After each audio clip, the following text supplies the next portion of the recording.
मित्रों, ओम नमः शिवाय। आइए हम धनु राशि फल के बारे में विचार करते हैं जो 15 दिसंबर 2020 से 15 जनवरी 2021 के बीच में रहने वाला है। तो हम 15 से ही क्यों लिए हैं? क्योंकि सूर्यदेव की संक्रांति होती है अमूमन 15 तारीख, 15, 16 या 17 या 14 की रात। तो 15 जनवरी को ही खिचड़ी पड़ती है, इसीलिए 15 से ही मान के चलिए ये टोटल। और सूर्य के आसपास ही बुध और शुक्र का भी राशि परिवर्तन होता रहता है, इसलिए सटीक माह जो है राशि फल देखने के लिए 15 से 15 तक ज़्यादा बेहतर रहेगा।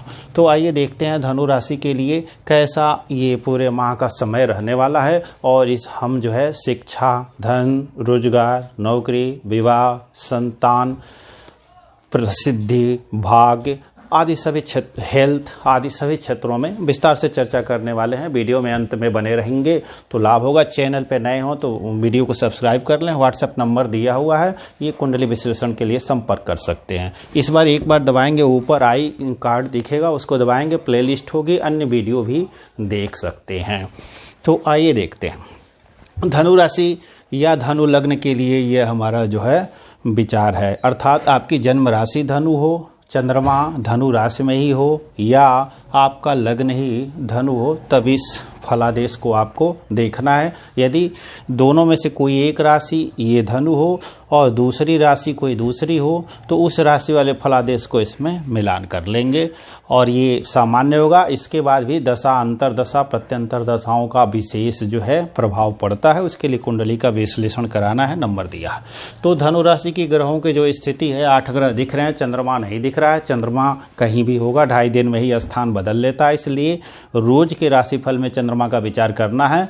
और मासिक राशिफल के लिए हम सूर्य, बुध और शुक्र और मंगल का विशेष विचार करेंगे, क्योंकि ये तो गुरु साल भर रहने वाले हैं, शनि 2.5 साल रहने वाले हैं, राहु केतु 1.5 साल रहने वाले हैं। तो ये स्थिति बनी है। दूसरे भाव में ये लग्नेश ही गुरु शनि के साथ आए हुए हैं, नीच भंग राजयोग बना करके हैं। सूर्य, बुध और केतु द्वादश भाव में गोचर कर रहे हैं, जो न तो लग्न से अच्छे हैं न तो चंद्रमा से अच्छे हैं। द्वादश भाव का फल है। मंगल इस समय अभी चौथे भाव में अशुभ गोचर में है चंद्र राशि से, और चंद्र राशि से राहु शुभ गोचर में है, गुरु शुभ गोचर में है, शुक्र शुभ गोचर में है, शेष सभी ग्रह अशुभ गोचर में है। शनि अपनी राशि में है, इसलिए शनि को भी न तो शुभ न तो अशुभ सामान्य स्थिति में मान के चलेंगे। और धनु राशि पे ये 7.5 की स्थिति अभी भी शनि देव लगाए हुए हैं। उतरती हुई 7.5 शनि की देती है, लेकिन अभी ये देने वाले पोजीशन में नहीं है, अभी 4 से 5 डिग्री के बीच में है। जब ये जाएंगे 20 के बाद तब देने वाली पोजीशन वह सूत्र लागू होगा। और ये अब देखते हैं कि क्या होगा। तो सर्वप्रथम शिक्षा के संबंध में हमें विचार करना है। तो शिक्षा के संबंध में पढ़ाई लिखाई यदि आप कर रहे हैं तो हमारी मेमोरी जो है ना थोड़ी सी इस समय अस्थिर रह सकती है इस माह में, क्योंकि बुध अस्त भी चल रहे हैं और पूरे माह अस्त ही रहने वाले हैं। और गुरु जो है नीच स्थिति में है, इनका जो शुभ गोचर है वो वेद हो जा रहा है। 3 ग्रह इनका जो है वेद कर रहे हैं। तो नीच भंग राजयोग की जो स्थिति है वो मात्र जो है धन देने के संबंध में ही सटीक बैठेगी। और कहाँ बैठेगी? प्रतियोगी परीक्षाओं में सफलता दिलाने के लिए, कर्म अच्छे करने के लिए, सम्मान दिलाने के लिए, अर्थात कोई ठेका हो, कॉन्ट्रैक्ट हो, राज्य से संबंधित जो भी आपके काम हो तो उस संबंध में आपको लाभ दिलाने के लिए। और ये स्थिति बनी रहेगी। ट्रांसफ़र आदि कराना चाहते हो तो उस समय थोड़ी सी इनकी दृष्टियों से लाभ हो जाएगा, परंतु इनके जो नैसर्गिक कारकत्व हैं वो निश्चित तौर पे प्रभावित रहने वाले हैं इस महीने।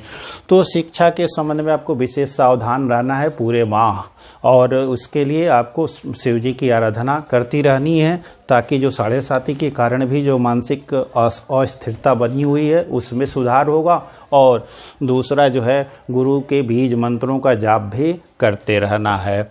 उसके बाद स्वास्थ्य के संबंध में देखें, स्वास्थ्य के संबंध में थोड़ा सा विशेष सावधान रहने की ज़रूरत है, क्योंकि लग्नेश यहाँ दूसरे भाव में चला गया है और ये विपरीत वेद में है और शनि के साथ है, और उसके बाद से राहु की दृष्टि भी यहाँ पे पड़ने वाली है। तो इस तरह से गुरु को बलवान रखना नितांत आवश्यक है। यदि आपकी धनु लग्न की कुंडली है और शनि गुरुदेव अच्छी पोजीशन में है तो गुरु के रत्नों को, पुखराज को धारण करके रखें।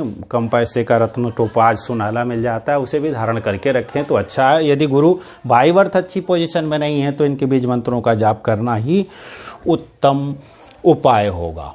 दूसरा, धन के संबंध में यह स्थिति सर्वाधिक उपयोगी है। धन मिलता रहेगा आपको कहीं न कहीं से, क्योंकि धन के स्वामी यहीं पे हैं और ये जो लग्नेश हो करके आए हैं तो इस कारण ये इस स्थान की हानि नहीं करेंगे। इस भाव के स्वामी और इस भाव के कारक दोनों एक साथ हैं तो वाणी उत्तम रहने वाली है, धन उत्तम रहने वाला है, कुटुंबों से मेल मिलाप रहने वाला है और कुटुंबों से मेल मिलाप रहने वाला है, सुख मिलने वाला है। और वाणी से जनित जो भी कार्य है, जैसे ये ज्योतिष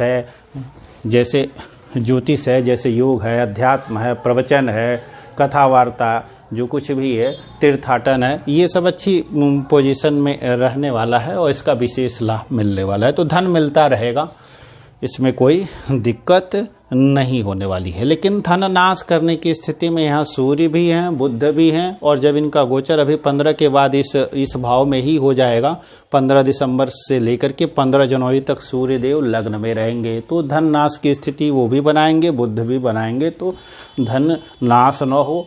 इधर से धन आगमन तो होगा पर धन नाश के उपाय बने हुए हैं, इसलिए सूर्य और बुध से आपको सतर्क रहना है।